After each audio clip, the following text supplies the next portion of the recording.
It's a story that made Oregon history and was seen across the state, even across the country. We're talking about the cougar that killed a Gresham hiker near Mount Hood last year. The first ever deadly cougar attack recorded in the wild in Oregon. The cougar suspected of the attack was shot and killed, then sent to a special crime lab to be examined as part of the investigation.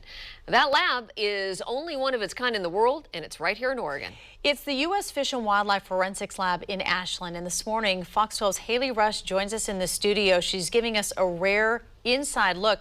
Haley, many compare this to a CSI lab, but for wildlife? That's what people say, Kim. It's the only full-service crime lab for wildlife in the world, and it's located down in Ashland. Usually it's crimes against wildlife investigated, so whenever an endangered or threatened species dies and it looks suspicious, it's sent to the lab. But the investigation can only officially begin once they compare it to the thousands of dead wildlife animals they're storing there for reference. Take a look.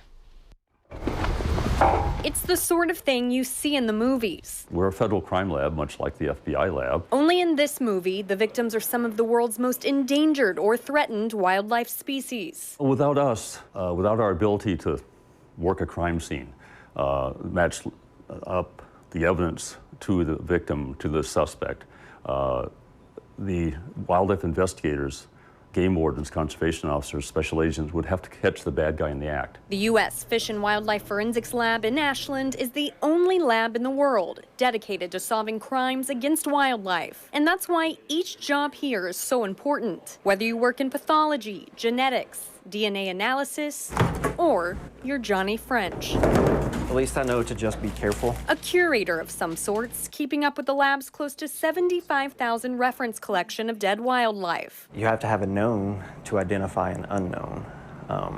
Without that known, then that unknown is going to remain unknown. And that's kind of the difference between human crime and wildlife crime. Human crime, you kind of jump straight to what happened. The first step in wildlife crime is, what is this? A tour of French's collection includes some of the world's most dangerous snakes. These are mambas and vipers. Deer skulls and primate skulls just brought in with bullet holes. You start with your basic characteristics. Let's say we have a skull we're going to identify. We look at teeth, we look at the shape of the skull, and one of the analysts will go, hey, I think this is some kind of primate. Let's go dig into the primate drawers or the primate cabinets and start pulling reference specimens to compare this to. We'll go this way and out this the atrium door. Room after room, you can find more animals in drawers and cabinets. These are little parrots, New World parrots, so South American. Either donated These were bear claws. or seized by authorities from all over the world. It's always something new. You can never get bored doing this. French even showed us a room with flesh-eating beetles This is the leg of a baby deer. that often help clean dead animal parts to the bone so it can be stored for reference or examined for any injuries that could spark an investigation. Are you kidding me? It's the greatest job in the world. The greatest job in the world, where the case is cracked, help protect wildlife near and far. I get to work with some of the most rare and endangered species, some of the most intelligent people, and it's always something new.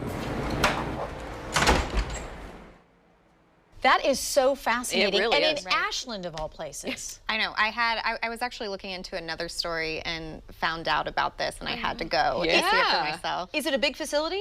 It's really big, but not big enough to hold those 75,000 reference collection of animals. Yes, so they're actually building a 15,000-foot facility for Johnny to keep all those animals in, all in one place.